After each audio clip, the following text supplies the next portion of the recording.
Okay, this is stage 2 of the adding color to Notan. Right, you should have a color layer on top of it like that, right, which is clipped to the original. So now we're going to create another one, which I will call, I'll just create a new layer like that. Okay, and then change this to overlay.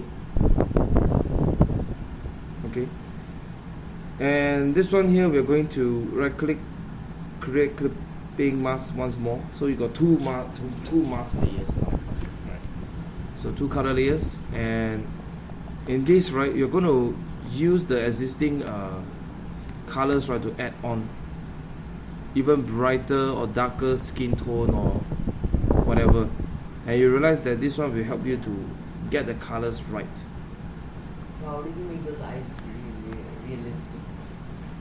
Okay, this I'm placing some highlights and also some shadows onto the eyes, but it's not really done yet, so later on I will touch up and finalize on it.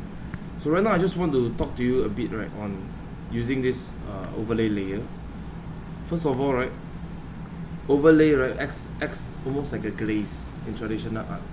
So areas that are around the forehead, right, they can be very light yellow, or you can even use a little bit of blue onto it. So we can use a bit of blue and pump some blues onto it like that.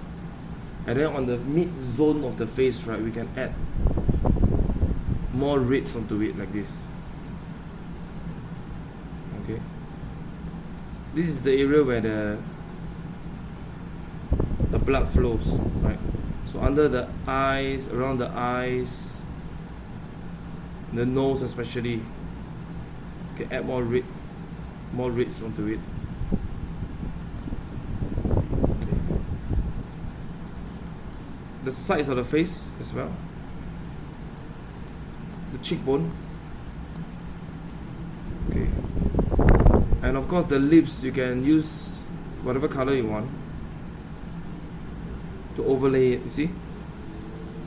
So this is what overlay can do, right? It can indeed overlay even lines, so to speak.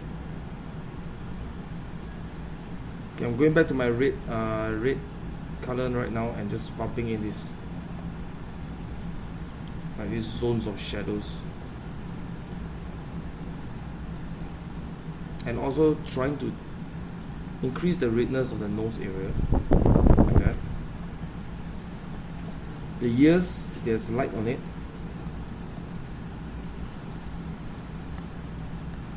For example, certain parts of the chest and the arms, the flesh. Okay, now you can see your colors start to pop out a little bit more. Right, before it was like kind of dull. Right, once you use the overlay, right, you can make things a lot more saturated. Even for blues like this, for example, the armor. Yeah. I'm gonna use a lighter blue like that and just overlay this part here. You see that? See the difference? So don't be afraid to deviate a little bit from your original color, right? So for example, right, if I pick on this value here, on this color, you can see the color that you have, right? You can increase this and also just change the hue a little bit, right? Change the hue by a few degrees or so that when you pump in all this overlay, right, you get a nice, rich, vibrant, different tones, different hues in the scene. Different tones that will make, you know, the picture more realistic and look nicer eventually. So you see, pick on this. This is like a purple, right?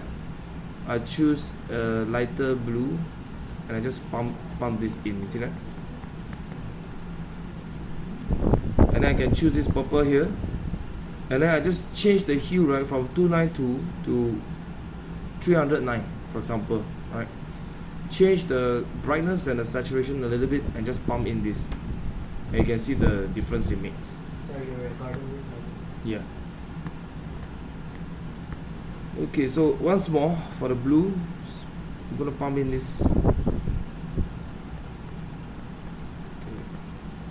Go back to my color layer and just change this. Oops, it's a bit too blue now.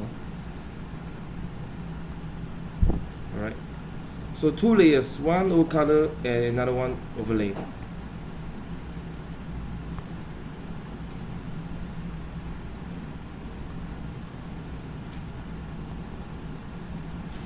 Okay, the skin tone, gonna change the hue just a little bit and just pump in this stronger hue for the legs.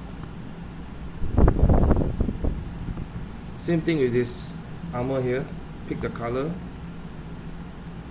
okay, and then just change hue, saturation, brightness, and you can see the difference. Right, even the hair as well. You can pick the value and just increase it, saturation. You can change the hue once more to pump in some other colors that are close.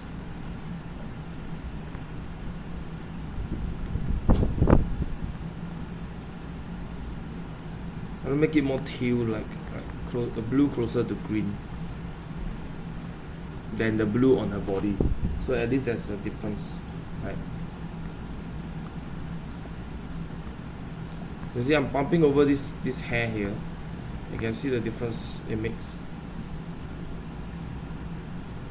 just by changing a little bit of towards green and then a little bit towards blue for the different areas.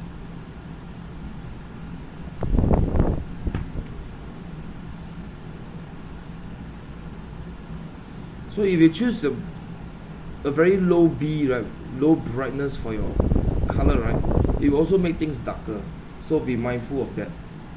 So this is why overlay, right, can override your existing Notan, right? So this is the way to do if you need to create, like for example, a black stripe design. Suddenly, you can use overlay to do that. Right, overlay is also the area, the stage, right, where you can create tattoos on the body. Right, you just need to pick a darker hue and brightness, and then you can just draw, right, anywhere you want. Right, you just, like what it says, overlay it nicely without screwing up the. Is that supposed to be a tattoo?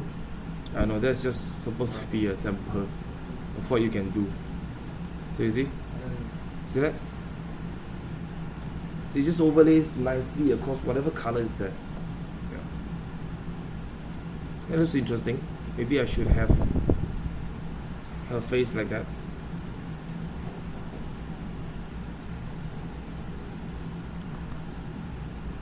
We'll do that later. Don't want to spoil the face yet. Okay, so try it out and let me know how it goes. I'm just gonna add more reds to her face, the eyes, under the eyes, right, like that. And then of course the eyeballs and iris and all the colors I want to change as well. So let's see what color should we put.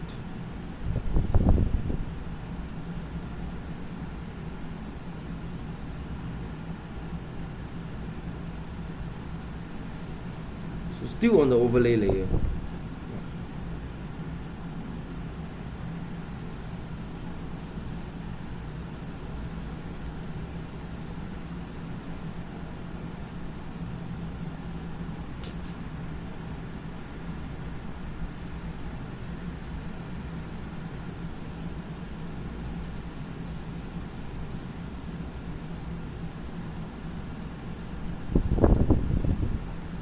So this is what overlay can do, and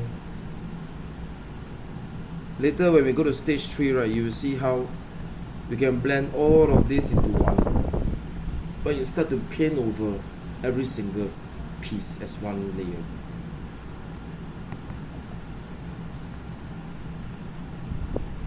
I also take this chance, right, to use my other brush, like small painterly, to pump over these areas to create a little bit of textures, right, and brightness.